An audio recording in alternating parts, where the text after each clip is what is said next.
Hello, and welcome back to the deep dive. We are doing something a little distinct today. Usually we're wading through stacks of business reports or, analyzing complex geopolitical news.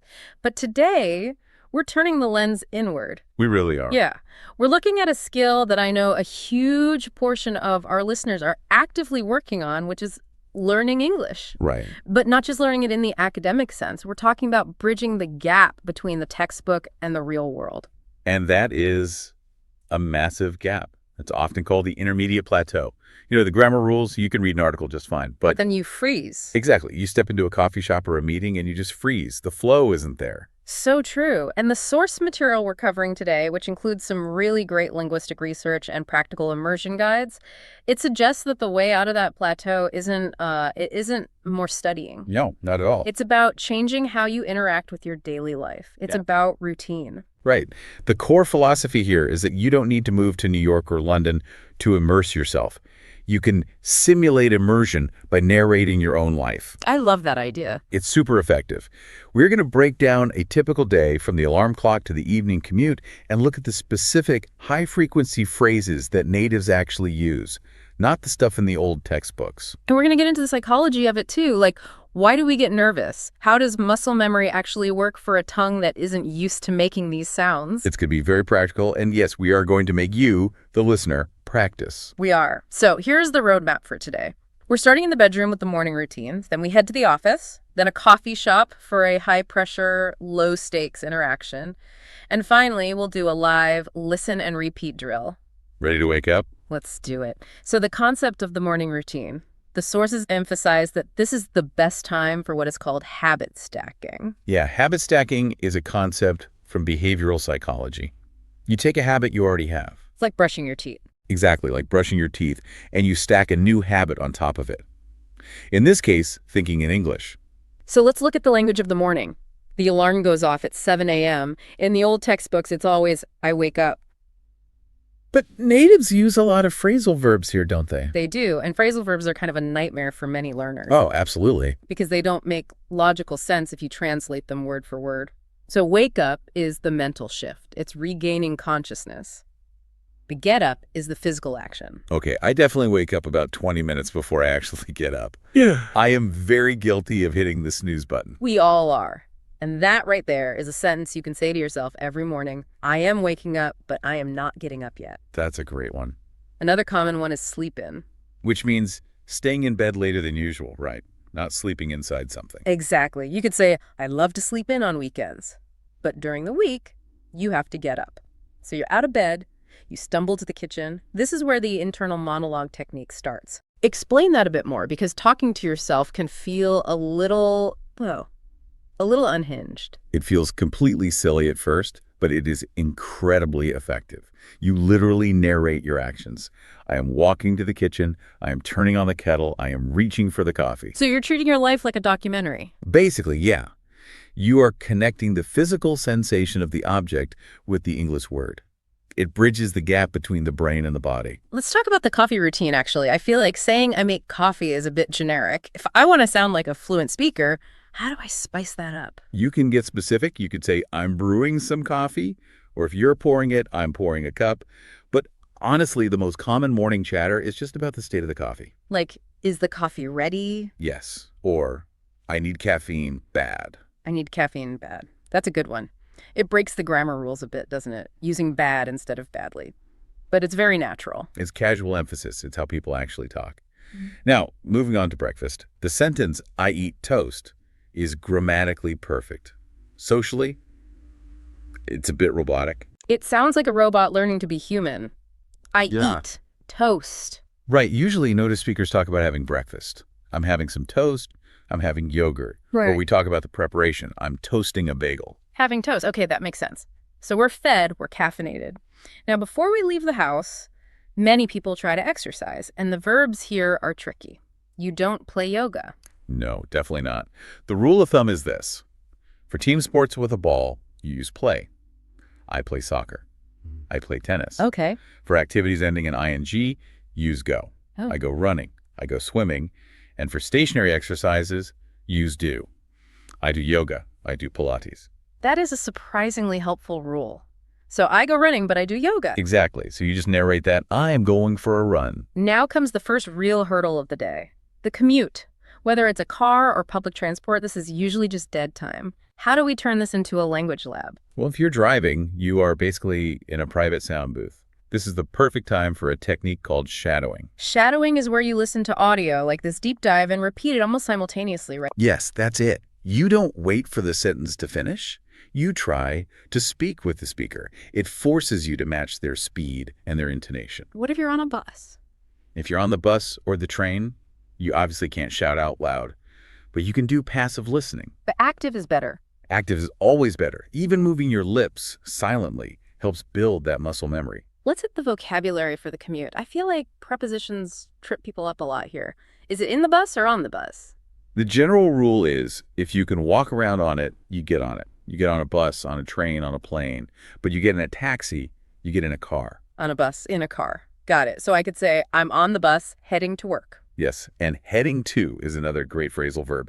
It sounds much more natural than I am going to work. I'm heading into the office. I like that. I'm heading into the office. Okay, we've arrived. We swiped the badge. We're in the office. The atmosphere changes and the language changes too. It really does. Yeah. We are entering the realm of professional politeness, and this is where a lot of direct translations fail. In many cultures, directness is just seen as efficient.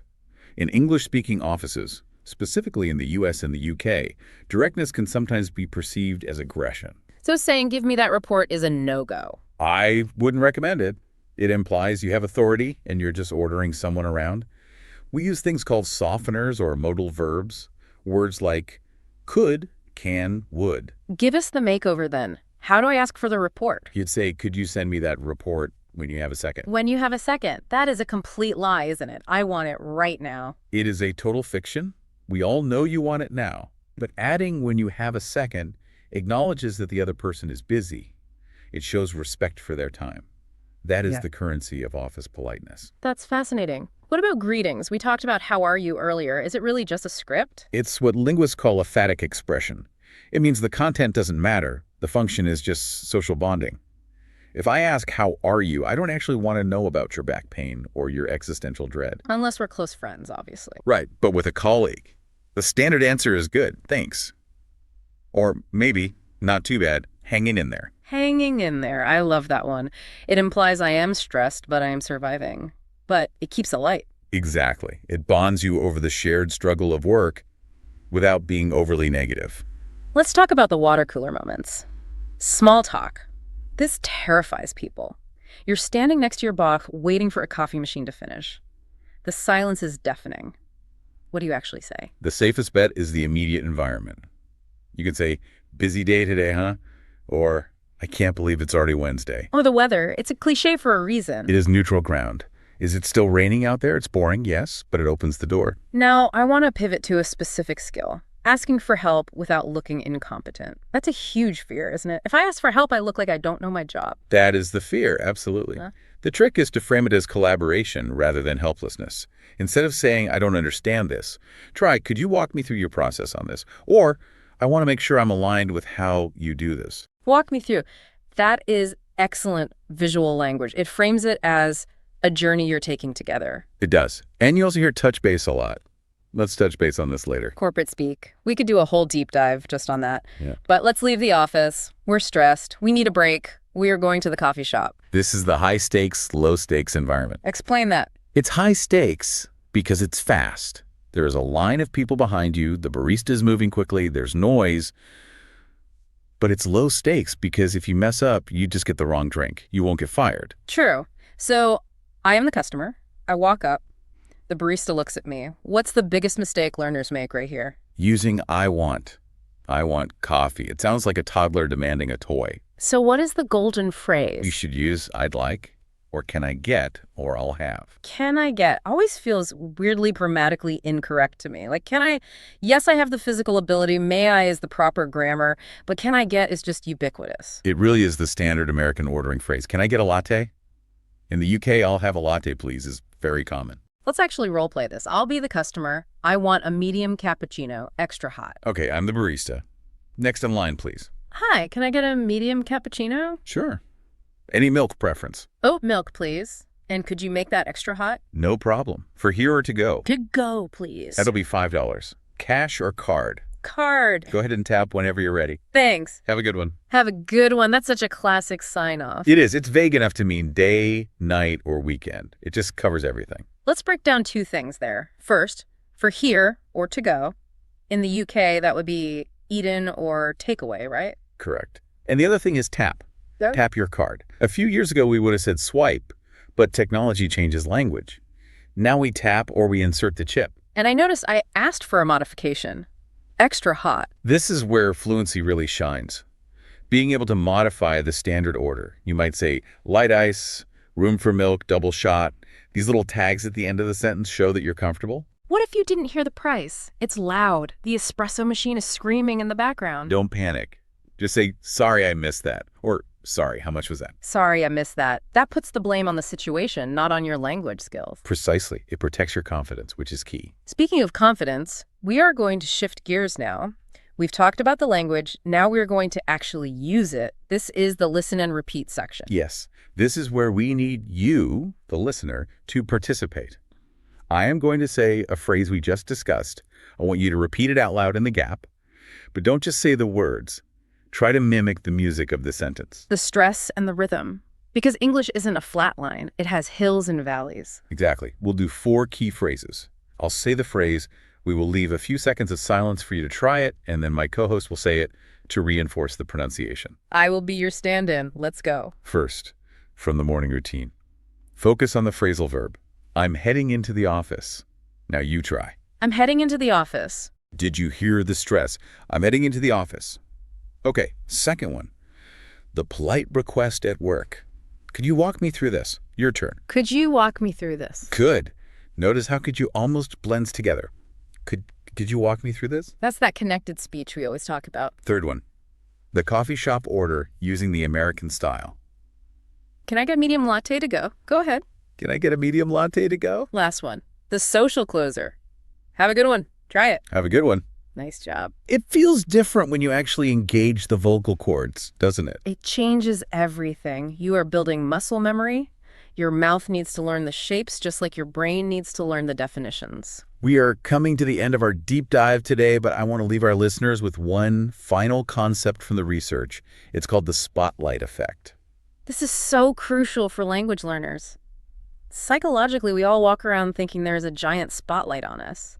We think everyone is noticing our bad hair, our stained shirt, or in this case, our grammar mistakes. We think the barista is actively judging our conjugation of the verb to be. But the truth is, everyone else is the star of their own movie. The barista is thinking about their break. Your colleague is thinking about their lunch. They are not obsessing over your preposition use. So the mistake you made, you are the only one remembering it 5 minutes later. Exactly. Mistakes are just data points for learning. They aren't failures of character. So here is the challenge for you tomorrow. Pick one segment of your day. Maybe it's the shower, maybe it's the drive, and turn on the narration. Talk to yourself. Out loud if you can. In your head if you must. But get the English flowing. And if you get stuck on a word, look it up later. Don't stop the flow. Keep the rhythm going. This has been a lot of fun. I feel like I need to go order a coffee right now just to practice. I'll join you. I'm buying. Oh, well, in that case, I'll have a large, da. Thank you all for listening to this deep dive. We hope it helps you find your voice in your daily life. And before we go, I want to leave you with one final thought. We spend so much time trying to sound exactly like a native speaker, trying to erase where we come from. But what if perfection isn't the goal? What if your accent is actually your signature? It tells the story of who you are and the journey you've taken to learn this language. Maybe the goal is simply connection, not perfection. I couldn't agree more. Keep practicing, stay curious, and don't be afraid to make some noise. See you next time. Goodbye.